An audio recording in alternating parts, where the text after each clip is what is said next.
Muitas pessoas me perguntam como fiz um shift tão drástico de carreira e como foi a entrada no mundo do empreendedorismo. Hoje, neste episódio, dou o exemplo de como se passou comigo e algumas considerações a ter para quem possa estar a pensar no mesmo. Olá Business Lovers, meu nome é Andreia Rocha, sou Business Coach e especialista em gestão e administração de negócios e este é o Business After Hours.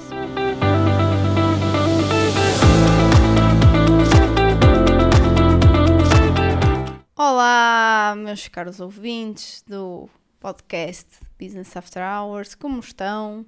Espero que tenham passado bem estes dias e deixem-me aí mensagens, falem comigo nas redes sociais, eu estarei sempre a responder. E hoje, o que é que eu trago aqui? Hoje eu trago um episódio que está mais ligado a experiências minhas particulares, não é? No mundo profissional.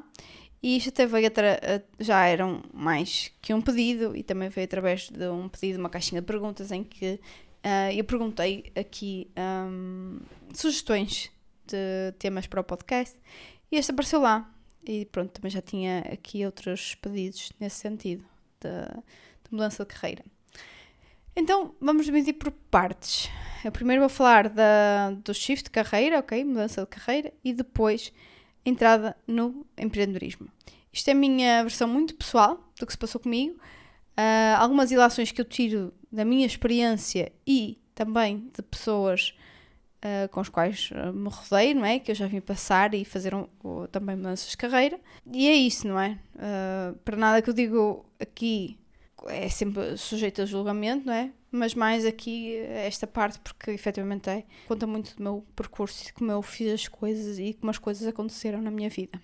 Para quem já conhece um pouco da minha história, e embora a mudança mais radical em termos de mudança de carreira tenha sido quando eu comecei a empreender, isto em 2020, final de 2020, mesmo final de 2020, início de 2021, e eu comecei a fazer um shift na carreira, na realidade desde muito cedo, ou seja, logo nos primeiros 3 anos de experiência profissional. Eu sou licenciada em Engenharia Química, eu fiz mestrado também em Engenharia Química, no ramo de especialização em otimização energética. Aliás, isto foi um facto que o meu marido descobriu há pouco tempo, para aí há 1 mês ou 2 meses. Já não sei que contexto é que foi, e eu disse não sei o quê, e até porque eu tirei o ramo de otimização energética. Ele, a sério? Eu sim, eu tirei o ramo de energia, por isso para vocês verem efetivamente como tinha pouca ligação àquilo que efetivamente eu estudei na faculdade. Primeiro, então, falámos aqui na escolha do curso. E quando decidi ir para a universidade, acho que não foi uma decisão, aquilo foi quase uma consequência natural, como é com muitos de nós, não é? Eu pensava aqui em física e coisas relacionadas, física mesmo física, não é daquela educação física, física do Newton e essas coisas, eu adorava física. Eu cheguei também a tentar entrar até na área de saúde, cheguei por essas opções e isso foi um dos primeiros azares da minha vida que me deram sorte, ou seja, no boletim de candidatura eu só coloquei uma opção de saúde em primeiro, e que eu acabei por não entrar por tipo 0.001, uma coisa assim mesmo do destino. Aquilo nem exato, não era a centésima, décima, nem sei, mas realmente foi muito pouco, e eu só coloquei essa, por isso se eu gostasse mesmo muito eu tinha colocado vários sítios, não é, para essa área, e na altura até foi uma área que foi radioterapia. Porquê? Porque eu via que era um curso que tinha muita física, então eu gostava. Mas eu, na realidade, tinha uma inclinação para o outro lado. Eu pensava também muito nas engenharias, só que porquê que eu não tinha engenharias em primeiro lugar? Porque eu achava que todos os outros eram sempre mais inteligentes que eu, não é? Síndrome do impostor. Então eu achava que eu não conseguia sair de um curso de engenharia. Física, então, nem pensar. Por isso que eu nunca sequer equacionei colocar física lá nas minhas opções. E acabei por ir porquê, não é? E porquê é que eu coloquei aquela área de saúde e ter a relação com a física? Porque o meu pipeline de visão era muito curto. Eu focava-me no que ia ser no curto prazo, não é? Ou seja, eu focava-me naquilo que era o que as pessoas diziam. Tu és boa matemática, a física, a química. tu devias ir para engenharia ou isto ou aquilo. Então os meus professores de física, eu era literalmente o crânio da física, diziam que eu tinha uma enorme saída na física, não é? Enorme saída só se fosse como professor, não é? Porque de resto eu não achava que algum dia eu chegasse a uma NASA ou coisa do género. E bom, na altura também pensei, eu já pensava um bocadinho em negócios, embora não soubesse muito bem o quê, nem como.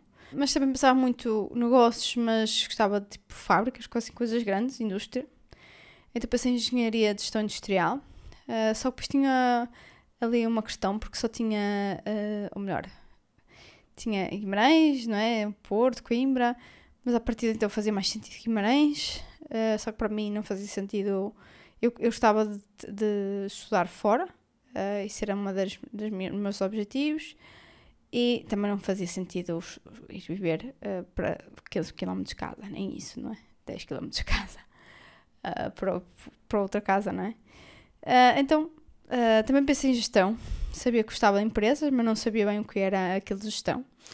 Acho que até me confundi com a economia. Na realidade, vocês veem que eu nunca tive aqui guia nem ajuda neste processo. Não tinha qualquer pessoa licenciada na minha família, por isso também não tinha qualquer referência, qualquer ajuda. O facto que hoje não acontece, por exemplo, com um primo meu que tenho mais chegado que na altura que teve para entrar na faculdade, que eu acho que acabei por ser muito maior guia, não é? Porque já tinha passado pelo processo, já estava noutra fase, no mercado de trabalho, já efetivamente conseguia direcioná-lo melhor. Eu, na altura, não tinha, então vivia seguindo daquilo que eu via e pronto, e assim um bocado às cambalhotas, mas pronto, lá parei eu na licenciatura em Engenharia Química, que eu achava, bom, nunca mais vou acabar isto, mas afinal aquilo não era menos. Eu fazia aquele bicho de 7 cabeças e para mim não foi assim tanto bicho de 7 cabeças. E eu trabalhei em algo relacionado com Engenharia Química nos primeiros 3 anos. Embora ainda assim não fosse efetivamente Engenharia Química, mas pronto, trabalhava numa indústria química como engenheiro de investigação e desenvolvimento.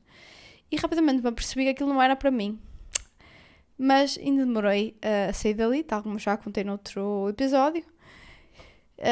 E o porquê, e pronto, também na altura era a altura de que estava a Troika em Portugal, muita dificuldade, nenhum dos meus colegas tinha emprego, de repente tinha ali um emprego ao sair da faculdade, então parecia até um bocado ingrata, não é? De ter um emprego de uma forma tão fácil.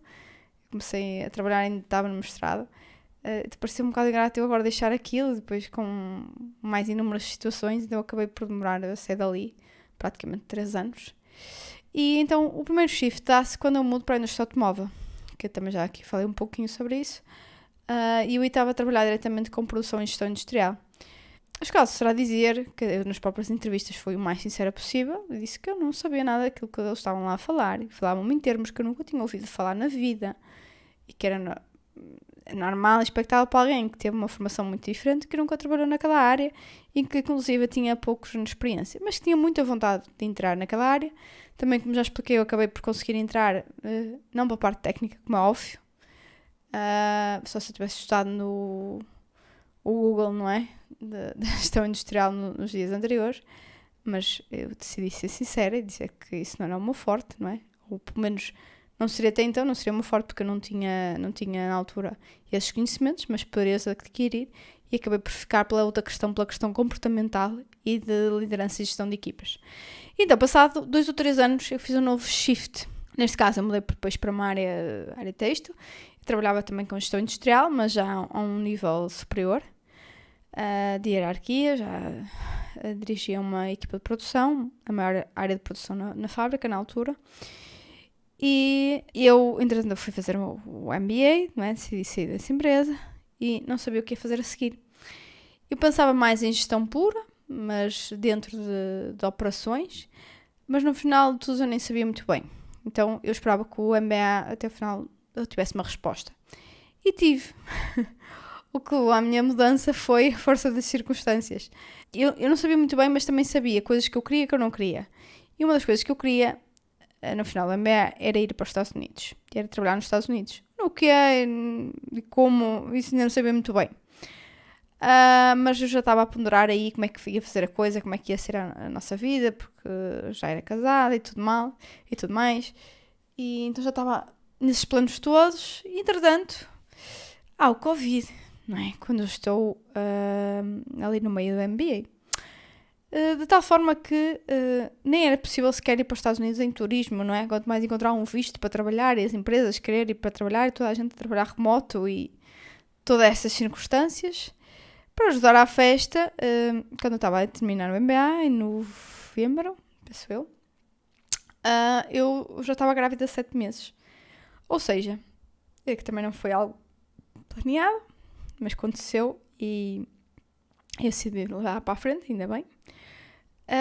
E o que é que acabou por acontecer? Que basicamente eu fui eu não queria ficar parada, eu tinha que arranjar uma solução. Não me parecia que o mercado de trabalho, primeiro também não queria muito Portugal, mas ainda que fosse, já sabia que ia ser muito difícil. E eu era, em 2 entrevistas ou 3 que tive, não tive mais que isso, eu fui muito sincera, eu estou grávida, eu sei que não dá para perceber, do outro lado, não é? Mas, por isso, olha, tenham esta informação em consideração, e porque eu também não gostava que tivessem feito o mesmo a mim, não é? Que alguém entrasse, tivesse na iminência de entrar para a minha empresa, que escondesse esse facto, não é? Então, basicamente foi uma mudança aqui à força. E qual foi essa mudança? Foi para uma área e ao mesmo tempo empreender, mas isso depois eu explico à frente. E porquê que eu acho que correu bem? Porque toda esta mudança, não é, que eu fiz a seguir, que eu já explico, que é a entrada no empreendedorismo e gerir a empresa do meu marido, e acabou por correr bem. Toda a formação que eu tive em gestão, tive em gestão e administração de empresas, não é? Naquele período. Tive um MBA, que é a melhor formação que se pode ter nesse sentido. Eu tinha experiência em vários contextos, vários tipos de empresa, setores. Lidava com a gestão do topo da administração de uma empresa. A vontade, o que eu querer, não é? Que as coisas corressem bem, isso é meio caminho andado. E então fiquei a gerir a empresa do meu marido, na altura. Eu costumo dizer que foi a única entidade pregadora que me quis dar emprego, grávida, no último trimestre da gravidez. E a minha vida aí teve basicamente um salto quântico. É quando a vida nos tira o tapete que nós damos saltos destes. Porque o empreendedorismo já era uma vontade escondida. E pelo meu medo, pela falsa segurança do que era os empregos que eu tinha, e até pelo elevado custo de oportunidade que havia do outro lado. Porque eu já estava um patamar muito elevado para a idade que eu tinha. Muito confortável, com excelentes condições. Tinha acabado de fazer um MBA, pago por mim, a full time, numa escola de referência, uma das melhores escolas da Europa e do mundo. Então, basicamente, eu ia ter, depois dessa fase passada, não é? Muitas oportunidades, e o custo de oportunidade é efetivamente elevado face a começar algo do zero. E então, lições que eu tirei da minha história de mudança de carreira e de outras que vi. Sempre possível, muda assim que te apercebas dessa vontade. Não procrastines, ok? Não deixes de andar, não escondas essa tua vontade. Vai mudando aos poucos. Se calhar primeiro de setor, ou ir mudando para funções mais aproximadas àquilo que tu fazes neste momento, não é? Até chegares onde pretendes. Procurar empresas com dimensão que te permitam esse shift. Isto também pode ser importante, conseguir fazer o shift dentro da própria empresa. Isso acontece normalmente em multinacionais. Aposta no teu branding pessoal e demonstra o teu conhecimento nessa área em que te queres focar, nomeadamente, não é? Através de conteúdos nas redes sociais, criar um site, um portfólio, o que seja. Dar as aprendizagens da tua área anterior. De certeza que tem coisas que são transversais ou coisas até que podes melhorar na nova área por skills e ferramentas que adquiriste anteriormente. Eu sei que sou muito diferente de todas as pessoas, ou tenho atitudes muito diferentes, uma filosofia muito diferente de trabalhar de todas as pessoas que estavam na empresa do meu marido. Porque o meu background era completamente diferente daquelas pessoas. E isso fez uma diferença positiva, não é? Fez mudança positiva. Depois, formação. Aprender. Mostrar conhecimento, mostrar qualificações. Se queremos que alguém aposte em nós, numa nova área, nós temos de ser os primeiros a apostar. Temos já a levar bagagem. Não é esperar que alguém aposte em nós e que tenha o custo da nossa aprendizagem, não é? Para isso vão ao mercado e vão buscar alguém já da área. Então, depois, por último, fazer um MBA é realmente algo transformador e significante para uma grande mudança de carreira, sem perda de condições. Aliás, muitas vezes se evolui mesmo para uma área completamente diferente. E lá está, acabamos por melhorar, ou pelo menos não perder do patamar hierárquico de onde estávamos antes, não é? Que é o que acontece muitas vezes. Há pessoas que sabem, eu tenho não sei quantos anos em IT, mas eu agora, de repente, lembro-me que quero fazer marketing, por exemplo. E as pessoas sabem que têm que começar do zero e que acabam por perder muitas condições que tinham antes. O MBA ajuda-nos não só a manter, como até a elevar, mesmo mudando de área. Tem esse efeito, mas também, claro, há um investimento por trás de fazer um MBA. Depois, foi a vida que me versou, e só agradeço todos os acasos e azares da minha vida, digo sempre isto, porque foram eles que me levaram para onde estou hoje.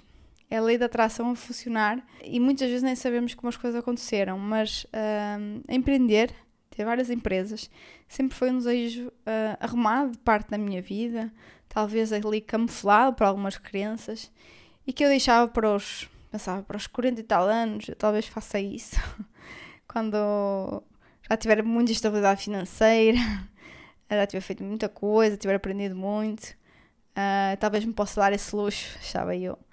E acabou por acontecer aos 30 anos, e ainda bem. A felicidade que eu tenho em fazer o que gosto, com quem gosto, em que as dificuldades eu vejo como oportunidades, é priceless. E agora, ser empreendedor e entrar no mundo do empreendedorismo. Tal como eu disse, eu também fui forçada.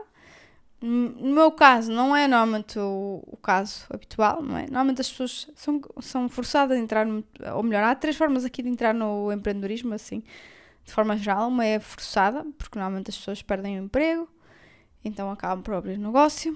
Depois há outras pessoas que herdam o negócio.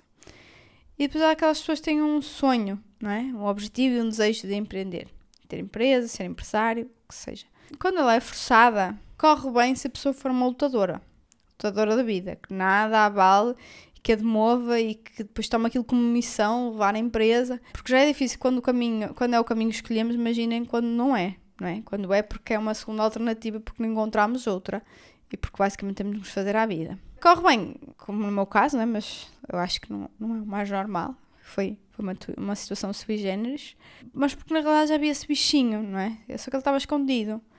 E a intenção aqui corre bem no sentido de ir ao plano de negócio, não quer dizer que corra bem no sentido de ele crescer, de terem levado sucesso, de prosperar, temos aqui um grande negócio, não é? Depois temos as pessoas então que herdaram um negócio, a maior parte das vezes aquilo é visto como uma responsabilidade que a pessoa não consegue, não quer, não estava à espera de lidar.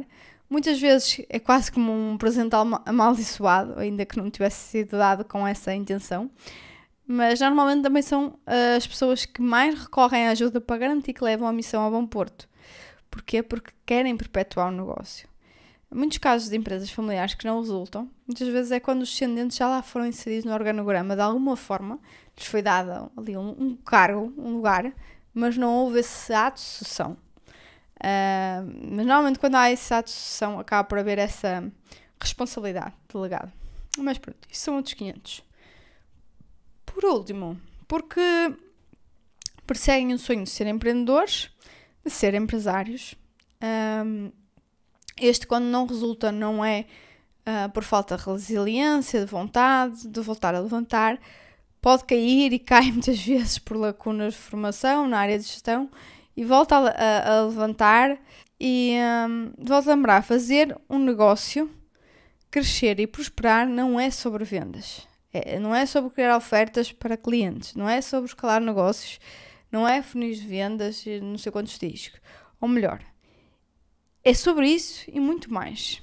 Na realidade, é muito mais que interessa. É a parte da gestão, em que a maior parte das pessoas falha, e por isso é que nós temos um tecido empresarial pobre, tipicamente PMEs, e tipicamente com rácios pouco interessantes. E muitas vezes nem se conhece os rácios, nem o que são esses rácios financeiros, não é? Mas pronto. E então, dicas para quem quer entrar no empreendedorismo. Isto, mais uma vez, dito a minha experiência, que vale o que vale. 1. Filtrar as ideias. ver as que têm maior chance de sucesso, aquelas que vão no sentido que o mercado evolui. É algo que vai estar aí nos próximos 10, 20 anos. Se não é, esqueçam. Vão estar a sugar o oxigênio até à última e a correr atrás do negócio que tem os dias contados. 2. Ter um fundo de emergência altamente reforçado, pelo menos 2 anos de despesas fixas cobertas. Tirar um negócio do zero é muito esgotante. É dispendioso. Vais precisar de ter a tua vida controlada para garantir que não vais fazer más escolhas por falta de dinheiro logo no início. Depois, ponto número 3, ter formação em gestão de empresas, institucional, académica, talvez, dependendo aqui das instituições que estivermos a falar, e procurar, por exemplo, mentores, colegas, pessoas que me possam ajudar neste âmbito, que caem menos vezes e caindo, que alguém me vai dar a mão e vou levantar muito mais cedo. Isto é muito importante, porque a jornada do empreendedor é de altos e baixos. Depois, preparar um bom business plan, imaginar todos os cenários, pensar firmemente nos mais pessimistas. Em termos financeiros, as projeções que nós devemos fazer são sempre, ou que devem ser feitas sempre no pior dos casos e como sair dele, mesmo acreditando que tudo será um mar de rosas. É procurar outras pessoas para avaliá-lo, para nos questionar, as pessoas certas, é claro, não é aquelas que nunca fizeram nada, não é? E que vos vão criticar por fazer alguma coisa. E basicamente é isso. Bom, e assim de forma geral, este é o melhor sumo concentrado que eu vos possa trazer das minhas aprendizagens, das mudanças de carreira que fiz e de como entrei no empreendedorismo e fatores a ter em conta. E assim termina mais um episódio do Business After Hours. Não se esqueçam, vão ao meu site, subscrevam a newsletter. É uma verdadeira lista VIP. Quem está lá tem acesso a conteúdos exclusivos que mais ninguém tem, garanto-vos. andrearocha.pt, vão lá e deixam o vosso nome e e-mail e já estão inscritos na minha newsletter. Até ao próximo episódio. Stay tuned!